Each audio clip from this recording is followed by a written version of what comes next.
अध्यक्ष महोदय जी, ये प्रश्न मैंने किया था कि हमारे झारखंड में जैसे विभिन्न राज्यों के द्वारा अपनी अंतर्जातीय राज्य सीमाओं पर दूसरे राज्यों से आ रही वाणिज्य वाहन आदि की जांच करने के उद्देश्य से चेक पोस्ट की स्थापना की गई थी। सर, उसका जवाब आया था कि ये कैंसिल हो गया था 2017 में, लेकिन 2018 में इसे ऑनलाइन चेक पोस्ट पोर्टल के माध्यम से शुरू किया था और इसमें वित्तीय वर्ष 18 से लेकर के 25 तक सर उन्होंने अलग अलग साल का दिखाया है, 1 करोड़ से लेकर के अब तक 23 करोड़ तक का।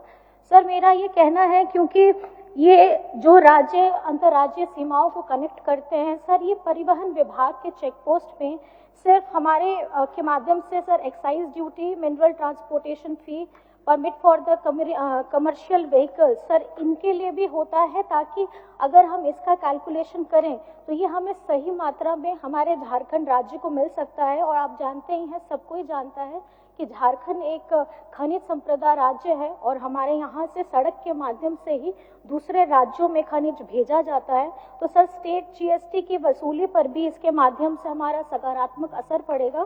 सर, मेरा बस ये आकृष्ट में ये कराना चाहती हूँ सर, ऑनलाइन है, अगर ये 10 चेक पोस्ट जो ऑनलाइन किए गए हैं सर, उसमें ये सिर्फ परिवहन विभाग का नहीं, हमारे झारखंड के अलग अलग विभागों को भी कनेक्ट करता है, सो दैट कि हमारे झारखंड के जो रेवेन्यू है सर वो बढ़ सके, क्योंकि 23 करोड़ सर एक साल में बहुत कम होता है और इस पे ये हम अधिक मात्रा में अगर हम लोग इसको लाएंगे तो सर हमारे झारखंड का ही रेवेन्यू बढ़ेगा। सर, मैं इसी में ध्यान आकृष्ट। माननीय मंत्री जी, चेक पोस्ट बनाने का सवाल। जी अध्यक्ष महोदय, माननीय सदस्य कल्पना मुर्मू सोरेन जी का बहुत महत्वपूर्ण सवाल है। अध्यक्ष महोदय, उन्होंने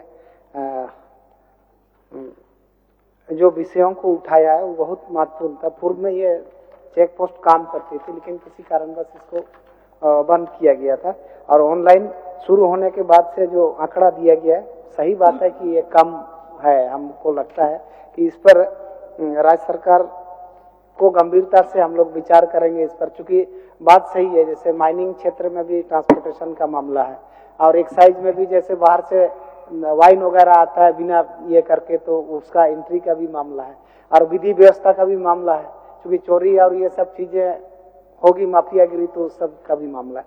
इसलिए हमको लगता है कि बगल राज्यों से भी हम लोग इसका एक स्थितियों को आकलन कर लें और जैसे कि दूसरे जगह पर इंटीग्रेटेड चेक पोस्ट वगैरह का भी निर्माण है और इसको हम लोग फिर से चालू करेंगे। और हमको लगता है अध्यक्ष महोदय कि माननीय सदस्य का जो चिंता है, 23 करोड़ नहीं 100 करोड़ से भी अधिक राजस्व की प्राप्ति होने की संभावना है, इसलिए हम लोग इस चेक पोस्ट को पुनर्निर्माण करेंगे। धन्यवाद।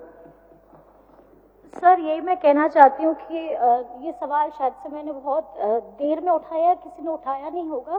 सर, 7 साल हो चुके हैं और सर 7 साल में हम लोगों ने बहुत खोया है। तो सर, अगर ये प्रयास, क्योंकि माननीय मंत्री जी ने जो बताया है, मैं यही बस कहना चाहूंगी कि जितनी जल्दी अगर ये शुरुआत हो सके, क्योंकि ये सवाल मेरा नहीं है अध्यक्ष महोदय, ये सवाल हमारे झारखंड के रेवेन्यू का है। तो मैं यही चाहती हूँ कि ये ज़्यादा से ज़्यादा हमारे ट्रेजरी में आए, ताकि हमारे झारखंड की जनता को इसका सीधा लाभ पहुँच सके। सर।